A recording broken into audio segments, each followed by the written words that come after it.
చేస్తామంటే ఆయన మాటలు మరుగైపోయి మనిషి మాత్రమే చూస్తాం. మనిషిని చూసినప్పుడల్లా నీకు ఆశీర్వాదాన్ని రాదు, నీ మీదకి రాదు.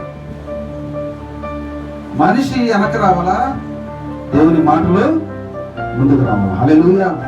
అప్పుడు నువ్వు దేవుని స్వరూపాన్ని చూస్తావు, దేవుని స్వరాన్ని వింటుంటావు, దేవుని చిత్తాన్ని నీకు అర్థమవుతుంటది. ఎప్పుడైతే నీకు అర్థమవుతూ ఉంటుందో దాంట్లో కలిసి వెంబడిస్తూ నడుస్తూ ఉంటావు. ఆయన కలిసి మాట్లాడుతూ నడిపించేవాడు. ఇద్దరు కలిసి నడుస్తుంటే మాట్లాడకుండా పోతారా?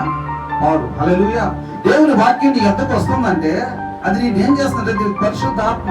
పరిశుద్ధాత్మ అంటే వ్యక్తి. ఈ వ్యక్తి నేనేం చేస్తానంటే నీతో మాట్లాడుతూ నిన్ను నడిపించుకుంటూ తీసుకుని వెళ్తాడు. హల్లెలూయా. మాట్లాడకుండా మోగోళ్ళలాగా మౌనంగా ఎవరు ఇద్దరు కలిసి నడవరు. హల్లెలూయా. సమ్మతించి ఏకీభవించి ఒక ఉద్దేశంతో, ఒక సంకల్పంతో, ఒక పని నిమిత్తం, ఒక లక్ష్యం నిమిత్తం ఇద్దరు కలిసి మాట్లాడతారు, ఇద్దరు కలిసి నడుస్తూ ఉంటారు. హల్లెలూయా.